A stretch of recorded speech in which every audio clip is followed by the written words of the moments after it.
Beyond the headline, the anatomy of a viral sad moment in the age of manufactured emotion.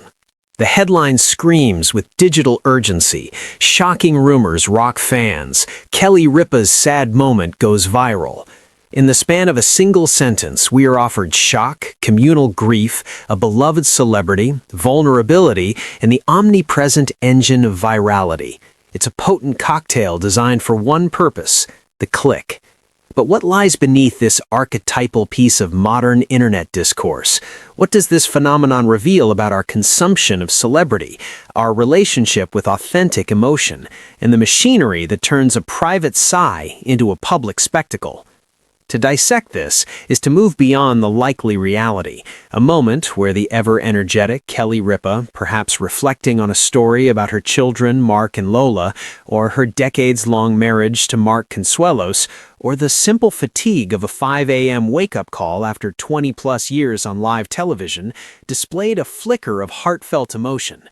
Instead, we must examine the life cycle of such a moment, its birth, its amplification, and its ultimate meaning in our cultural lexicon.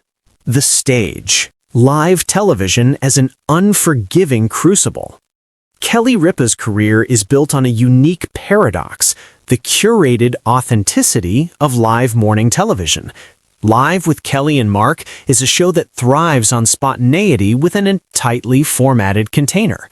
We, the audience, are invited into a simulated intimacy, watching two charismatic people banter, interview guests, and share snippets of their lives.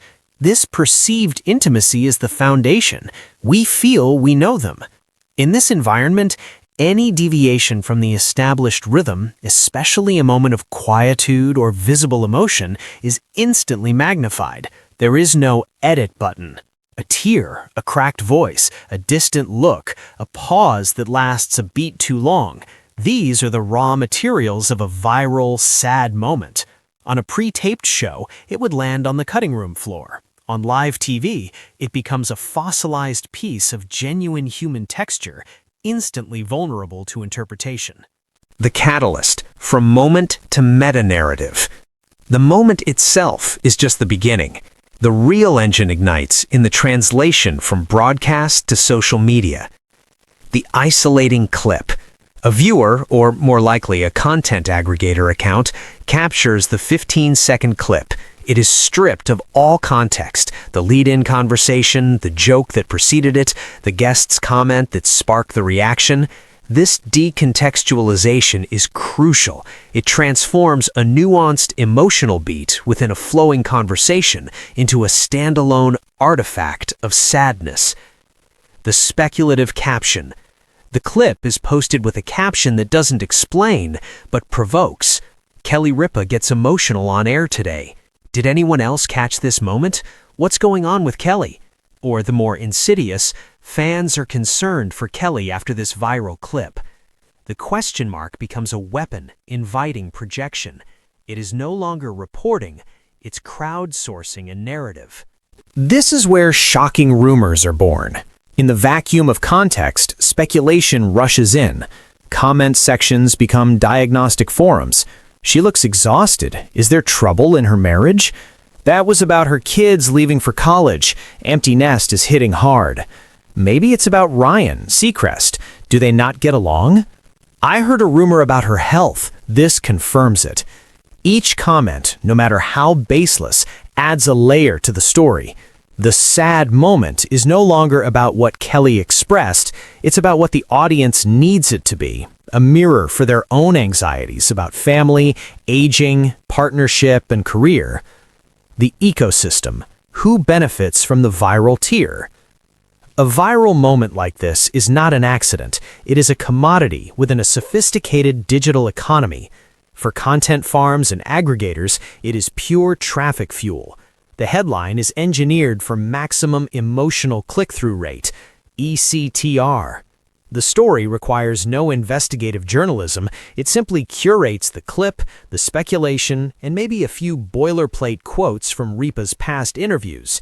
The revenue is generated not by truth, but by engagement, no matter how anxious or misplaced. For the talk show itself, Ironically, while the show might not have orchestrated the moment, it benefits from the cultural conversation. Ratings might see a bump as people tune in to see if she's okay.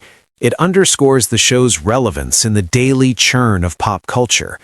The narrative of concern reinforces the very parasocial bond the show cultivates. For the audience, this is the most complex layer. Our engagement is a mix of genuine empathy, morbid curiosity, and social participation. Sharing the clip with a "thinking of you, Kelly," or "this broke my heart" is a performance of caring.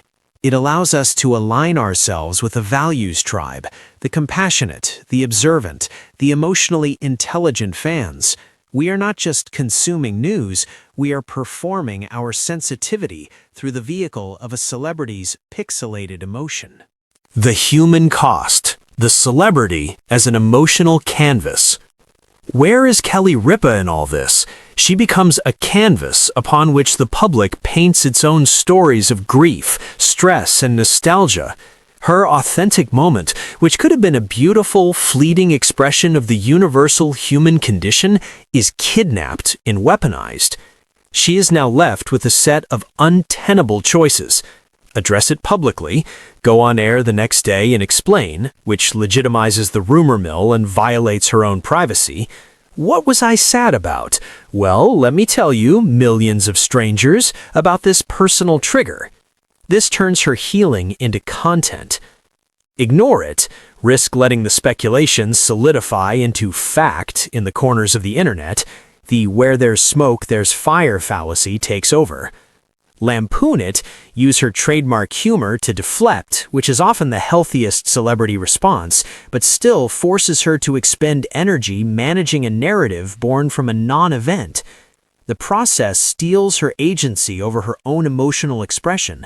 A tear shed in a moment of authentic reflection is no longer hers. It is a public domain to be dissected, rated, and monetized.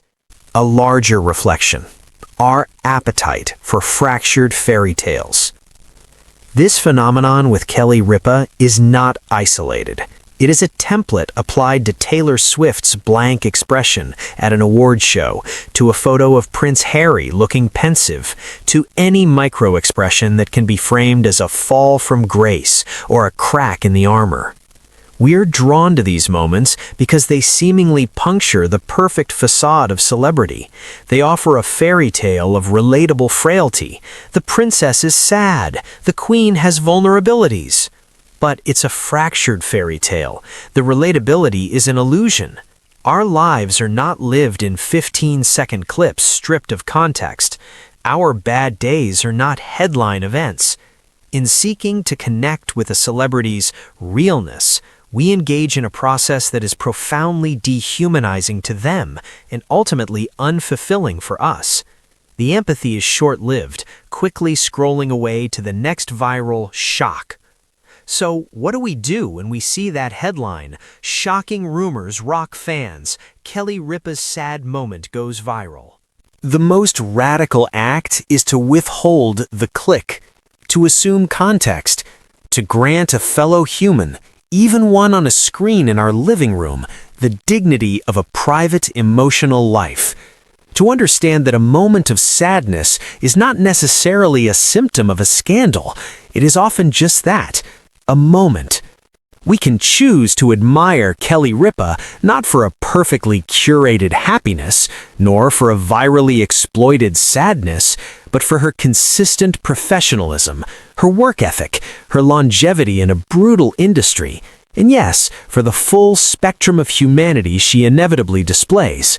We can choose to be fans who appreciate her work without demanding ownership of her every sigh. The next time a celebrity's sad moment goes viral, let's remember, we are not just witnessing a person feeling an emotion. We are witnessing the complex, often cynical machinery of the digital age at work, turning humanity into hashtags. And we each hold the power to switch that machinery off, if only for a moment, by choosing nuance over narrative, and dignity over drama. The real shock wouldn't be about what made Kelly sad, but about a public that finally learned to look away.